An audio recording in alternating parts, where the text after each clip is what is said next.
millions of royal fans poured into the mall to get the best possible view of the historic coronation procession, securing their spots along the route, on the VIP grandstand, or in front of big screens, while some of them sprinted to try and secure a spot at the front of the metal barriers. Others opted to use Hyde Park's big screens to view King Charles and Camilla on their journey in the Diamond Jubilee coach to Westminster Abbey.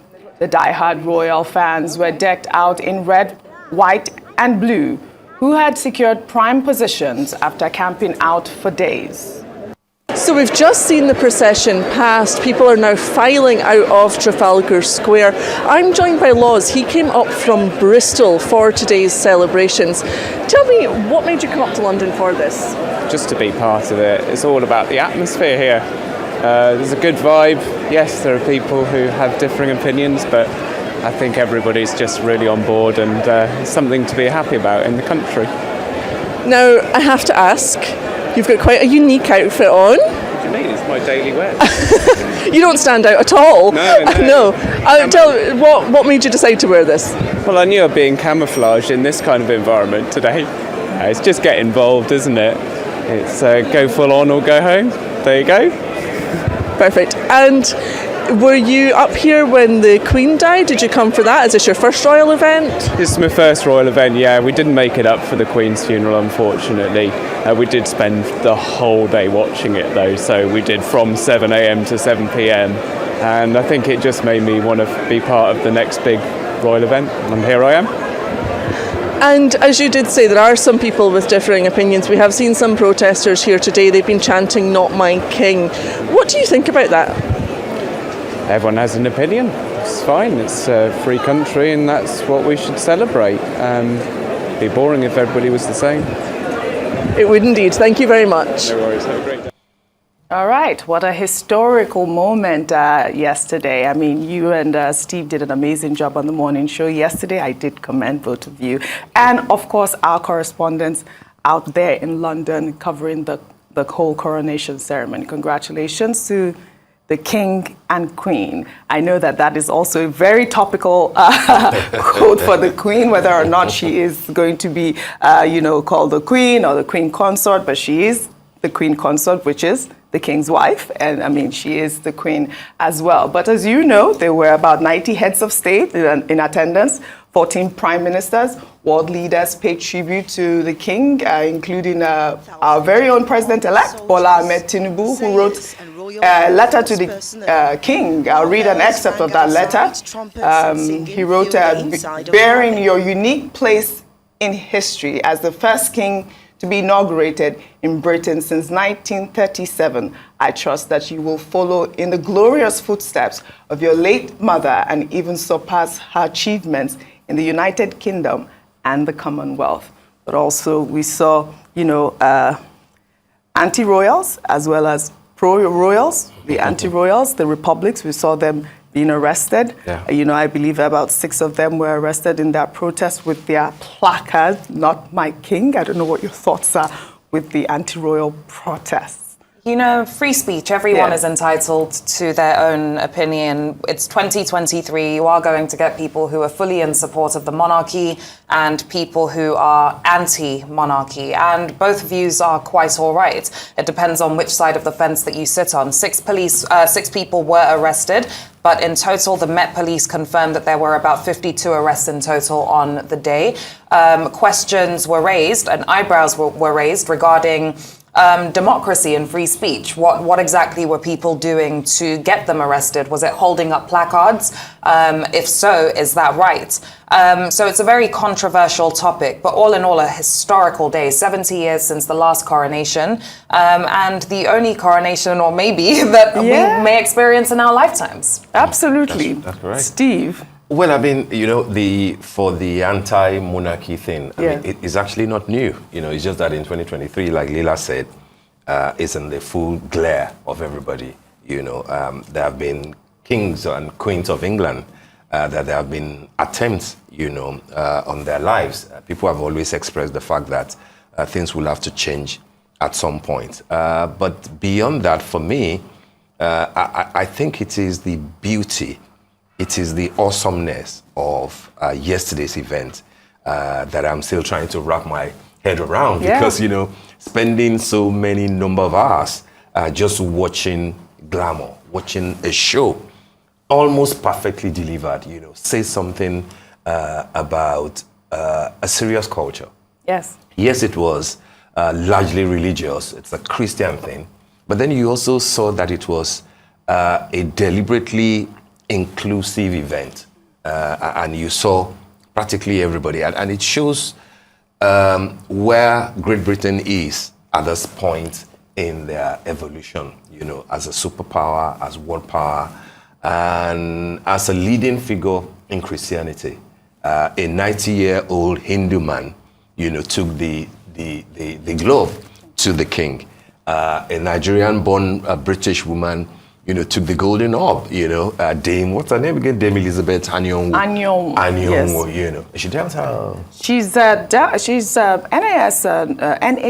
nurse. Yeah. And I think she was and also... a medical professor or something too. Her father was Lawrence Anyonwu, the first permanent secretary of the Federal Ministry of Foreign Affairs and the first ambassador to Italy. Yeah. And, you know, I believe she lived in London most of her childhood, you know, not with her father. I think she only recently returned to Nigeria to, you know, recover her roots or whatever it is. But I believe also that golden orb that she carried during the coronation ceremony, you know, there were a lot of reactions to that, or whether or not, you know, a black woman or an African woman should be carrying that orb, and the fact that, you know, the ornaments that have been placed on the orb, while also the scepter as well, which has the Cullinan one. The Star of Africa. Star of Africa. So those are also a lot of conversations going around that type of... I mean, it is really curated, I believe, as well. Yeah. I mean, that's the beauty of it all. You know, let people talk, let there be conversation around what's going on. But then you can't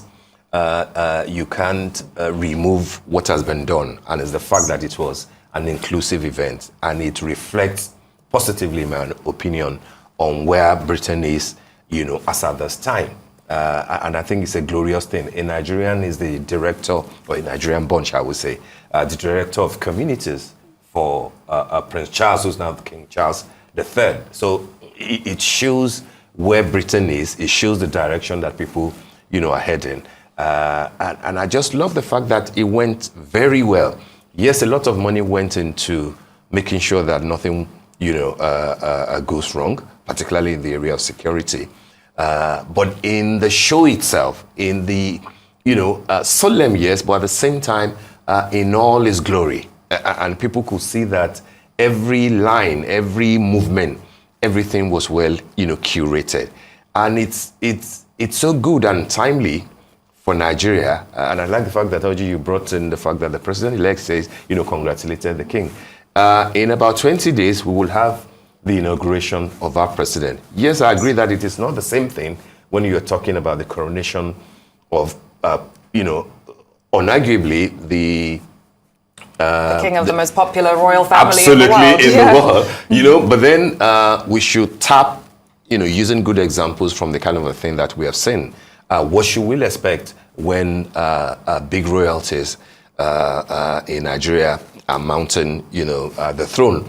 Or even, you know, more fittingly, every 4 years when the Nigerian president is being inaugurated, especially when it's a new president like we will have on the 29th of May. I'm talking about the deliberateness of the show in making sure that you have a beautiful... Because it's also a military thing, and it shows to you that you can't say because it's a military affair that you can make it glamorous, that you can make it curated, you know. So that's the point for me, and I hope that when we sit back on the 29th, I'm not saying that we'll see what happened in London, but at least let's have a feel that, oh, this is beautiful, irrespective of people's political leanings and anything. Give us a beautiful show, give us a beautiful inauguration, and let it be the standard that people can follow, you know, moving forward. You know, you're right, because when you also spoke about how being anti-monarchy is not just a thing of 2023, even Queen Victoria, for example, had several assassination attempts on Absolutely. her life. In fact, there was once where she actually went out deliberately so that they could catch the person that was trying to assassinate her, because they knew that that person was likely to shoot at the carriage again. And this is something that's been going on for years and years. And it brings up the discussion of where does monarchy sit in the frame of today's world and the world that we live in. What I find quite brilliant is the preservation of history and how history has been preserved. Whether or not you agree with the idea of monarchy, we all have to come to some conclusion that it's important in some way or another to preserve history, because history is so important. And teach it too. Exactly. Absolutely. And honestly, I feel as though if the British royal family were not as famous as they were, take royal families in other European countries that are not as well known, I don't think people would have that much of an issue. The question around the British royal family often comes with how much influence they have, how prominent their role is. You know, are they sit backers or are they work in fronters? And it's interesting to see the statistics around that. A lot of younger people don't really care about the idea of monarchy anymore. That doesn't mean that monarchy won't exist in 100 years' time. Absolutely. But monarchy is probably going to be less influential the more that time goes on. And I think we've been seeing that recently, especially around the death of Queen Elizabeth and the coronation of King Charles. Where that's going to lead to, we can only wait and see. But what's important is that everyone is given the right to express themselves, while we also pay attention to the preservation of history, because if we don't preserve history, then we don't have those stories there to tell and to teach. And when you look at an event like the King's coronation and you see robes and crowns from 300 years ago, as dark as the history behind some of these items involved in these celebrations is, there is still significance in the preservation of that and how it's passed on from generation to generation. You know, our correspondent in the UK, Judita, yesterday mentioned how if you went to school in the UK, it was forced on you. You know, you've got to learn the history all the way from the great King Alfred to Alfred the Great to Athelstan, and how the idea of Great Britain was formed. This has gone on for generations and generations, and it's quite fascinating in as much as it raises questions on the importance and relevance of monarchy today. Very well said, Leila. I really love that touch on learning and preserving history. But I believe that, you know, it's not over. There is the concert tonight as well. Absolutely. I believe that the Coronation concert, which is taking place, I believe it starts BBC at one, 8 p.m. tonight. And it will be staged. Can't wait to mention Tiwa Savage, can you? And there's been lots of controversy around that as well. You know? Yeah, we've heard some of those as well. Yeah, but I think that it's just a beautiful thing, like Steve mentioned. I think it should just embody every culture. I love the fact that Tiwa Savage is part of that whole lineup, and you know, it will be staged on the East Lawn of the Windsor Castle. It's the first time the concert is being held in the grounds of the Windsor Castle. But I want you to highlight quickly that controversial Tiwa Savage. Some people are against her performing at the concert. Some people don't see any issue with it, you know. Nigeria is a former colony of Britain, and to many people that leaves a sour taste on the tongue. So not everyone agrees with the idea of Tiwa Savage performing. The other argument is that Nigeria is, of course, a Commonwealth country with very strong ties to Great Britain, who are now trying to portray themselves in a different light, following so much that's happened, Brexit being the latest, Britain trying to strengthen ties with Commonwealth nations. So it just depends on which side of the fence that you sit on. The same way with being a monarch or an anti-monarch depends on which side of the fence that you sit on. But it's a 3-day jamboree, and today is the 3rd day. So it's going to be quite interesting to see how it all plays out. But I'm sure we're in for another great production, which I'm sure you'll love, Mr. Steve. Absolutely. Carefully curated. I know which side of the fence I'm sitting on, and it is pro Tiwa Savage. You know, let I give a good show. But quickly, Oje, I know that we're running out of time. Just two key important points. You made reference to the point about Camilla, you know, and I think that it is important. It's something that I believe that women would talk about. I'm intrigued by the fact that somebody who at the time was considered almost the most hated woman in England, you know, is suddenly becoming, you know, The Queen. The Queen. I mean, the invitation cards that went out said the Queen. You know, really not The just royal website now says the Queen. Yes. Absolutely. So I think our story is important. If you take a cue from what Arundhati Roy in Booker Prize winning a novel, The God of Small Things. Creatures cannot be those who would determine who you love and how love operates. Right. You know, and I think that between Charles and Camilla, it's between the two of them, really. It really is between the two of them. Yesterday's USA Today, the caption was, we'll take a look at the evolution of Queen Camilla from homewrecker to Queen. The other to point, respected Queen. The other point quickly is it's not going to go away. It won't go away. I mean, she's a queen, she's a queen. Yeah. You know, It's really. because of also the love that they had for Princess Diana. Princess Yeah. Diana, Absolutely. Princess of Wales, which is understandable. But, it also points to the fact that you can't force people into marriage. It's clear that King Charles and Queen Consort Camilla had loved each other from time, and maybe if they were given that opportunity, none of this would have really happened. I'm a huge Princess Diana fan, as I'm sure many people are, but Queen Camilla is in her rightful place, and no one can take that away from her. I mean, watching her son, Prince William, pledge allegiance yesterday, I was just moved to tears. I wish it was Princess Diana here. That's what I thought. So we can't ignore the fact that there was also the Nigerian component in the coronation yesterday, on the streets of London. I know you sent me that video. Central London, Peckham, where Nigerians are, all hailing King Charles, just like they did when the Queen, passed They on. bring out the Ashoebi again with the pictures of King Charles. I think they did, and all the songs and everything. Those Ashoebis, by the way, are now in the British Museum in London. It was requested for by the British government. I think it's important. So there must be Ashoebi for Prince Charles, who is now King Charles. There must be Ashoebi. I love it. Well, all right. Well done.